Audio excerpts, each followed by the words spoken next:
Equifax Canada report on increasing mortgage delinquencies and bankruptcies, the committee invite the Superintendent of Bankruptcies, Finance Canada officials, the Chief Economist of the Canadian Mortgage and Housing Corporation, Equifax Canada, and any other witnesses deemed relevant by the committee and the Deputy Prime Minister and Minister of Finance to appear separately for no fewer than 2 hours, that the testimony and documents tabled from these meetings be included as part of the committee's study on the impact of inflation and interest rates on mortgages in Canada. Okay. Thank you, MP Helen. I understand it's been distributed, Clerk, yes, to all the members. So the members should have received it electronically. Everybody, I'll just give you a moment with that. And still, MP Helen, would you like to say anything else? I do see some hands up. Okay, go ahead. Definitely. Thank you, Chair.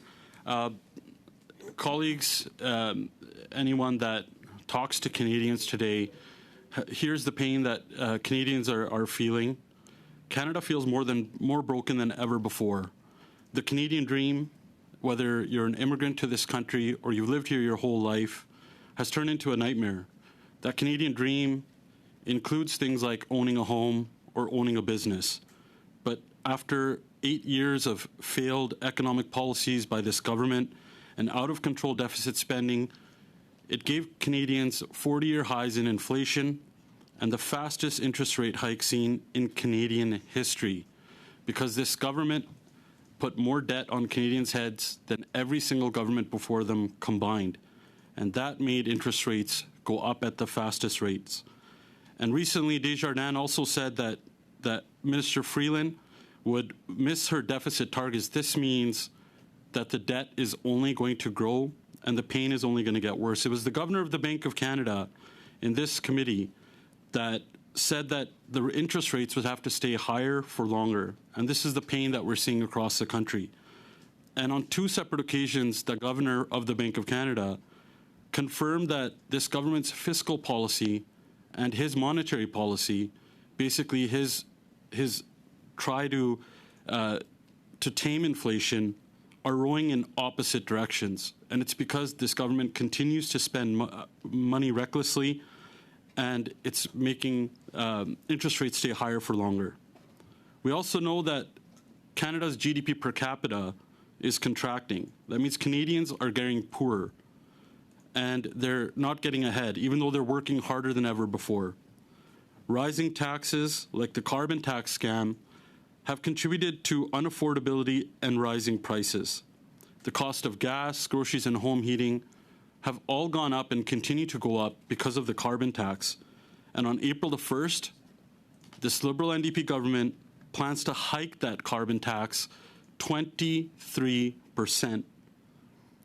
We know that 70% of Canadians, they don't want this carbon tax. We also know that now 70% of premiers have asked this government not to hike the tax.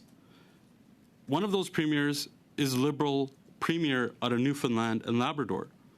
Even he is calling on this Liberal government to not hike the tax. And the Governor of the Bank of Canada also said that getting rid of the carbon tax would put a huge dent in inflation. 0.6% of the inflation, the top line inflation number, can be taken off overnight by getting rid of this carbon tax that hasn't helped the government meet any of its emission reduction targets, but only made life more expensive for Canadians. And getting rid of that tax, bringing down inflation, could also help the Governor of the Bank of Canada lower the interest rates faster. This carbon tax has also contributed to the 2 million people going to a food bank we see in a single month in Canada. Something I don't think anyone could have imagined was a part of the Canadian dream, is seeing 2 million Canadians go into a food bank because they just cannot afford food any longer. And this government, with the support of the NDP, still wants to hike the tax on food. Second Harvest recently said they estimate, on top of the 2 million Canadians, that another million people will go into a food bank this year. The reality is that a third of those people are children that are going hungry. And because of the dramatic rise in the price of gas, groceries, and home heating, because of the carbon tax, more people are at risk of a mortgage and credit card delinquencies. We know that after 8 years of this government, mortgages and rents have doubled. More and more of Canadians' paychecks are going towards shelter costs, sometimes up to 70% because of the rise in mortgage and rent. And we know that there's a housing shortage. This government is great at photo ops and announcements, but not at making sure that homes actually get built. The housing minister, Sean Fraser, also admitted that their programs don't actually lead to homes being built. And yet they keep shoveling out more money, which is adding to the debt that's keeping the interest rates higher for longer. And we also know now that Canadian business insolvencies are surging. Business owners and workers are at risk now of losing their paychecks. And that's what brings us here today, Chair. Equifax recently reported that mortgage and credit card delinquency rates are soaring, while bankruptcies are also on the rise. Mortgage delinquency rates are up more than 50% across Canada and up 135% in Ontario and 62% in BC. There's a significant jump in this number from pre-pandemic levels. The rise in mortgage and credit card delinquencies are significantly affecting younger Canadians. We know that 9 out of 10 young people in this country have given up on the dream of home ownership. It's impossible to see that. And those that are lucky enough to realize that dream today are living a nightmare because it's impossible for them to make these payments because of the high interest rates staying higher for longer. We also know that there's 70,000 plus mortgages that are being renewed every single month at a minimum of double the rate because of that high interest rate caused by this government's high inflation spending. Equifax found that credit card balances are growing primarily from reduced payment levels, especially from younger mortgage borrowers. Canadians now owe nearly $1.80 for every dollar that they earn. And this is why Canadians now are the most indebted households in the entire G7, and the debt level on households is bigger than Canada's entire economy. Household debt servicing ratios are at all-time highs. The cost of living crisis is driving Canadians to use credit cards or borrow money just to make ends meet. As reported by the Superintendent of Bankruptcies, the number of filings has risen 23%. In Ontario, they've spiked up to 76.5% and 46.5% in BC. And now Canadians are most at risk, according to the IMF, in the G7 for a mortgage default crisis. They cannot keep up with these payments and these renewals that are being renewed at more than double the rate in most cases. Conservatives believe it is time that the government take this serious issue and bring some common sense back. Canadians could lose their homes, their ability to borrow or qualify for credit, and the economy could suffer dire consequences. If there are significant bankruptcies or Canadians are unable to pay their mortgages, this country and the economy will be at risk. That is why common sense Conservatives are calling the Minister of Finance to appear to outline why the government has let it get this bad and what their plan is on fixing this. How and when will they fix the budget? And what is the plan back to balanced budgets so inflation and interest rates come down and Canadians don't have to worry about losing their homes? Thank you, Chair. Thank you, MP Helen. I do have a speakers list here. I've got MP Sainte-Marie up next and then MP Zerowitz. Oui, alors bonjour, merci monsieur. Hello everyone. Thank you, Mr. Chair. I accepted to sign onto 1064 and I will vote in favor of the motion that is tabled. The reason is that this is very preoccupying. We don't have enough time in this committee. We have to move on to C-159. We really have to take the time to improve the bill on the fall economic statements. And in the spring, there will be another bill on a budget, which will be presented on April 16th. That will keep us busy full time. And we also have a study on various finances. Now, we have a situation that we can't predict. Everything is increasingly expensive. And as just said, when reading the report, there is an increasing amount of delinquencies for credit card payments and so on. And so this was all very preoccupying. I think we should at least have one meeting per week for the next couple of weeks on this topic. We have to invite experts, as the motion suggested. We should see if this is just if the situation is indeed as alarming as the report says. Then we should speak to the government. We know that interest rates are high still, and that housing is increasingly expensive. So what is the government's strategy in response to that? We also should be able to make recommendations to them.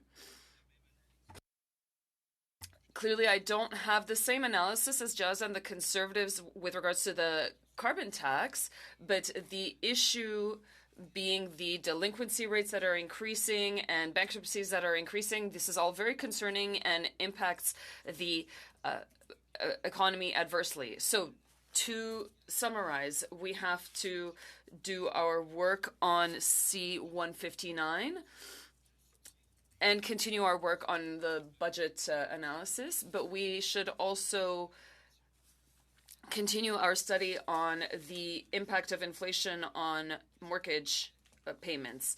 The situation is evolving, and I would be favorable for us to meet during the next 2 parliamentary break weeks at least once a week to study these matters.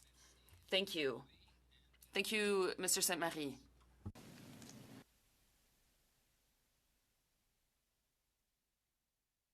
Zerowitz, yep. Oh, sorry, I didn't hear you say my name, Mr. Chair. I too want to say salutations to everyone. So nice to see everyone, and look forward to seeing everyone in person next week. I just wanted to address a little bit the melodramatic and in many cases disinformed talking points of Mr. Hallam. Inflation is indeed very, very, very painful. It's been painful not only for Canadians, but it's been painful for those around the world. And I know all of you are quite versed in this because I've mentioned this many times, but there was actually an academic from Columbia University that talked about how the pandemic had a massive, massive impact on our global economy, and that includes Canada.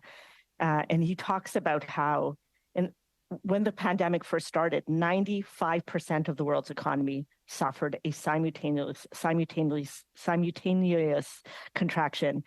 And basically all of the things that happened to the economy resulted in lost earnings. And just in the first initial months of the pandemic, there were $10 trillion US dollars lost, which is more than a tenth of the global GDP economy. I say all these things and remind ourselves about what the massive global heart attack was to our economies, and we're still trying to come out of it. Canada, as I think all of us know, continues to be fighting inflation. It continues to trend downward, which is great, but from an inflationary perspective, it is painful, but we should also acknowledge that we are doing better from an inflationary perspective than other countries. I will say to you that I don't understand what the impact, what Mr. Helm's talking about, the Canadian dream. We continue to have millions of people who want to continue to come to Canada. We continue to be ranked one of the best countries in the world. We're blessed with a strong social welfare system, which has been greatly strengthened by our Liberal team over the last 8 years, and I'm very proud of our improvements. In terms of the carbon tax, climate change is happening, and I want to remind that to some of our Conservative colleagues who might not understand that. And 99% of economists have confirmed, that's 99.5% of economists have confirmed that a price on pollution is the cheapest and most effective way to actually reduce the emissions that you don't want to have and actually spur behavior that we're looking for. In terms of food banks, I definitely will tell you I am worried about that as well. And just meeting with many of the people who offer food bank services within my riding, the number one issue is the housing issue. And I know that we have a housing study that is before us at this committee. Very important for us to be continuing with that study because we have some clear work and some clear recommendations that I think we need to move forward on. And I'd also say to you, just in terms of this topic, I have been very closely keeping in touch with my small businesses, with Davenport residents.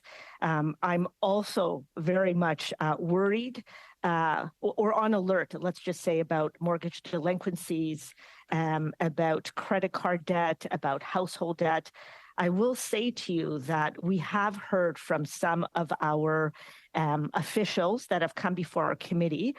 And my understanding is for mortgage delinquency rates, they still continue to be below historic averages. It doesn't mean that we shouldn't be concerned about this topic. It is a very important topic. We need to continue to monitor it, and we need to continue to be there for Canadians if there's something we can do. I'll also say to you that mortgage delinquencies do not equate to arrears, and the mortgage arrears are at the lowest levels in decades at this moment. And in terms of bankruptcies, I know that is trending upwards, and we do have to look at that. My question is going to be whether it is different than what we typically see in terms of before the pandemic. And in terms of household debt, that has been a red flag that has been raised for a very long period of time in Canada. We have definitely a household debt issue here, and that's not just a result of the pandemic. So I think with that, I will turn the floor and baton over to whoever wants to speak to next. So I think the bottom line for me is this is an important topic. I think we need to find a way to address it, perhaps in one of the studies that we are actually underway right now. But I do believe that, and I'm also open, by the way, to Monsieur Samary's suggestion about some extra meetings. The work that we do is very important. And so I don't mind some extra time and extra meetings. As long as we don't go off course, we have the fall economic statement and a number of other things that we need to continue to keep on track. And I don't think that we want to go off track on all those. Thank you so much. You, MP Zerowitz. I do have MP Blakey, and then after MP Blakey, MP Helen is up. Thank you very much, Mr. Chair. I'm just hoping that we're going to get to see the motion in writing before the vote. I know there were a number of witnesses that were mentioned. I didn't have the opportunity to write them all down when we first heard it. So if we could, Jack, dear, just but MP Blakey, it was distributed. So did you receive it electronically? Can you just check? Was that today, Mr. Chair? It was, yes, right after, I believe, after MP Howland introduced it. No, I don't have it, Mr. Chair. Okay. Would we be able to get so that? So if the clerk could send that on, that'd be very helpful. Yeah, he will send that off to you. Thank you. Yeah, for sure. Okay, MP Blakey, did you want to continue? Yeah. I may have more to say after I see the motion, Mr. Okay, Chair. so you'll receive I'd like to take a look. Okay, yeah. Definitely. So you should have just received it. Okay, and now I'll go to MP Howland as yep. Thanks, Chair. I just wanted to address some of the comments that were made. It is clearly written in here that we want to have this study or these witnesses' testimony as a part of the impact of inflation and interest rates, the study that we have going on, because none of these people, I don't believe, have testified or been witnesses under that study just yet. And to address the comments about what academics are saying, I think it's time to stop listening to the academics and start listening to Canadians. I think that you can talk to any Canadian today and they're feeling more pain than they've ever felt before. And we all know that 40% of the pandemic spending had nothing to do with COVID at all. And we know that this government tried to reward some of their friends, their liberal connected insiders, consultants, the We Charity scandal happened, all in between the pandemic. And all of these things, this government continues not to fight to have inflation come down, but fighting what the governor of the Bank of Canada is trying to do by increasing interest rates and lowering inflation. This is something that the governor himself said, that this government's fiscal policy is working in direct opposite direction of what he's trying to do by getting inflation down. And the Liberals seem like they think that Canadians have never had it so good before. 2 million Canadians in a food bank in a single month, it's not a good sign for this country. And I would argue that there's more and more people turning and leaving Canada. More than 400,000 people left this country because of the cost of living. That was the number one issue why most newcomers are thinking about leaving, is because of the cost of living. And given that all of this is happening, this government still wants to hike the carbon tax 23%. They still want to do that. And common sense conservatives will continue to tell this government to axe the tax and spike the hike that they want to raise the cost of gas, groceries, and home heating. And once again, 70% of Canadians know that it's not working. That's why they reject this carbon tax scam. Canadians don't get more back in these phony rebates than what they have to pay into it. We know that. Emissions have not come down. This is more pain, and there's no environmental gain in it. And once again, a Liberal premier, we know 70% of premiers are against this carbon tax, and even a Liberal premier has spoken up and said, spike the hike on April the 1st. So given all of that, this is all contributing to the pain, these interest rates that are staying higher for longer because the government continues to spend, and we already know that they're probably going to miss their deficit targets again, according to Desjardins, which means more debt, inflation will stay higher, interest rates will stay higher, and more Canadians will be at risk of not just being delinquent on their credit card payments and their mortgages, but Canadians could start losing their homes because Canadians are most at risk in the G7 for mortgage default crisis. So I think this is a very important study that this is all new information that I think needs to be included in the study of inflation and interest rates. Thank you, Chair. Thank you, MP Helen. I do have MP Baker up next. Thanks very much, Mr. Chair. Given that we just received the motion in writing, I think at least Daniel only received it a couple minutes ago, but even the rest of us only received it at the beginning of the meeting. I'm just wondering if we could have a couple minutes suspension so we can confer with our colleagues. We'll suspend for a few minutes.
Saw some flashes on the screen, but I do see MP Zerowitz's hand up. MP Zerowitz.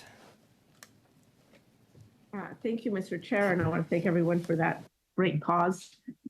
I had the chance to look over the notice of motion from Mr. Hallam. Mr. Hallam, thank you for passing this along. Want to see whether there was, I want to propose a tiny amendment. It is to take away the words for no fewer than 2 hours. That's after that, and the Deputy Prime Minister and Minister of Finance to appear separately for no fewer than 2 hours. Want to take the words out for no fewer than 2 hours. The Deputy Prime Minister and Minister of Finance typically comes for 1 hour, which is the norm. I don't feel it's necessary for us to say for no fewer than 2 hours. And I wonder whether there is openness to us removing that from this notice of motion. Thank you. So this is a amendment to the motion. Anybody to speak to this? Mr. Chair, we should take silence as agreement. Okay.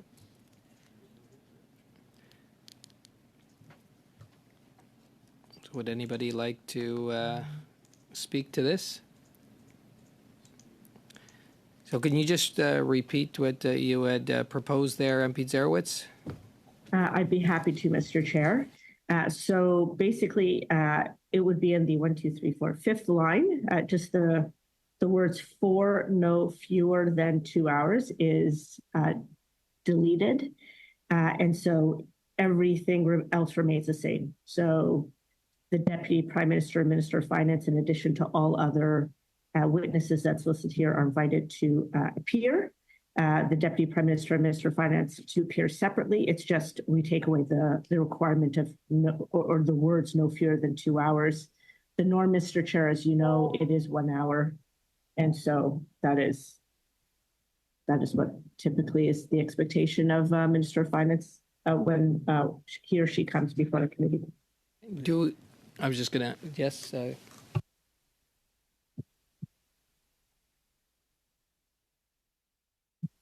MP Zerowitz, we're just going to ask you to connect unplug and plug back in for your microphone. It was not plugged in, actually. We were having trouble with our interpreters. We're having trouble hearing you. Okay. My sincere apologies. Okay. I do naughty. When we go into breaks, I do sort of take it out, and I did forget. Okay. Monsieur le Greffier, you So I'm going to ask you just to repeat one more time what you had to say, so that we do capture that with the interpreters. And I'm not sure if MP Sainte-Marie was able to capture that en français. Oh, he got it. Okay. No problem. And apologies to the interpreters and to Monsieur Sainte-Marie. I'm very sorry I forgot to plug in. Anyway, so my suggested amendment is just to take out the words for no fewer than 2 hours, which is in the 5th line. And the Deputy Prime Minister and Minister of Finance typically comes for an hour, and I think that is the norm. And I don't think that it's necessarily for us to say anything else.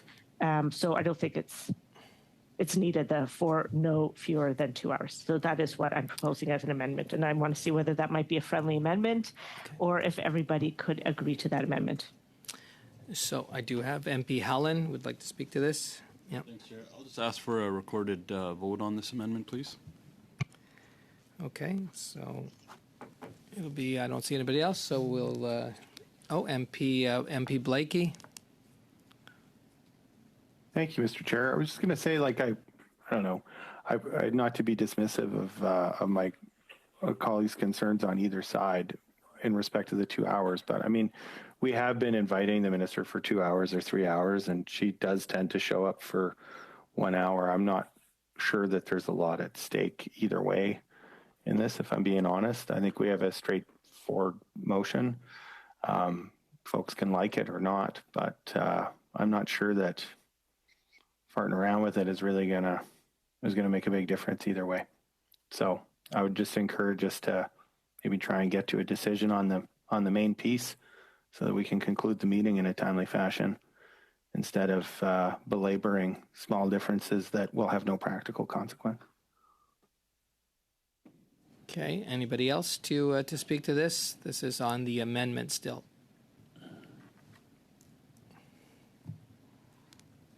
No, so on the amendment? Clerk? Mr. Baker, In favor? Mr. Scarpaleggia, In favor. Mr. Weiler, In favor. Ms. Derowitz, En faveur. Ms. Thompson,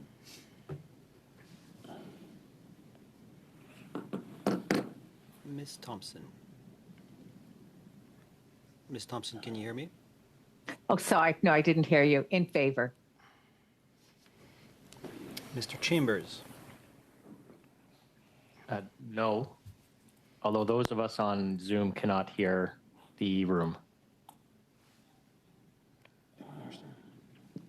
okay. C'est le micro de Francis qui n'est pas fermé. Okay, can you hear me now? Can people hear me now? Yes? Okay. No, MP Chambers still is nodding no. He cannot hear you. You can hear me, Mr. Chambers? Yes? Okay, it yes, worked. okay. Okay. Mr. Halan? No. Mr. Lawrence? No. Mr. Morantz? No. Monsieur Sainte-Marie? Oui. Mr. Blakey? Nope. Yeas pour 6, nays contre 5. So it was yes, 6 you had? Yeah. Okay, so it passes. Okay, so the motion, should we go to the motion as, I've got Yvonne Baker, yeah. Okay, MP Baker? I just have a brief comment, Chair, and then we can move on. I think on the motion itself, I think this is an issue that is really important to all of our constituents, and so it's something that's certainly worthy of study. And I'll note that and I want to pick up on ce que Gabriel Saint-Marie a dit pendant son intervention. Mr. Sainte-Marie mentioned earlier something that was interesting. I understood that you were saying that this was an important topic, but you were also saying that there will be a budget study, an economic statement that we'll have to pay attention to, and that those are priorities. Of course, those are priorities in our committee work. So we're taking stock of that and also taking stock of the importance of this topic, and therefore I am ready to support the motion. Merci. Thank you very much, MP Baker. Now we are going to the motion as amended. Clerk? Mr. Baker, In favor. Mr. Scarpaleggia, In favor. Mr. Weiler, In favor. Madame Derowitz, En faveur. Ms. Thompson, In favor. Mr. Chambers, Oui. Mr. Halan, Yes. Mr. Lawrence, Yes. Mr. Morantz, Yes. Monsieur Sainte-Marie, Pour. Mr. Blakey, In favor? yeas pour 11, nays contre 0. Okay. Okay, it's unanimous. Passes. Great. Okay, so yes, I've got MP Helen. Chair, I just wanted to follow up on on the programming of the last committee that we had. I wanted to know, is the finance minister scheduled to come next week to the committee? So I know it's on the programming motion. I don't have information to that. Okay. So I've got MP Blakey, I've got MP Chambers, and I've got MP Baker. Well, thank you very much, Mr. Chair. I want to say how nice it is to see Liberals and Conservatives working together. It almost smacks of coalition, I think, certainly by the threshold that's been applied to that term in this Parliament. So congratulations to the committee on dealing relatively expeditiously with the business of this meeting. And given that we have had the opportunity to do so, I'd move to adjourn. Okay. It's non-debatable, so we've moved to adjourn. Are we good, members, to adjourn? Yep. Recorded vote. Recorded vote, okay. Mr. Baker, In favor. Mr. Scarpaligia, In favor. Mr. Weiler, In favor. Ms. Zerowitz, En faveur. Ms. Thompson, In favor. Mr. Chambers, Abstain. Mr. Halan, No. Mr. Lawrence, I will abstain as well there.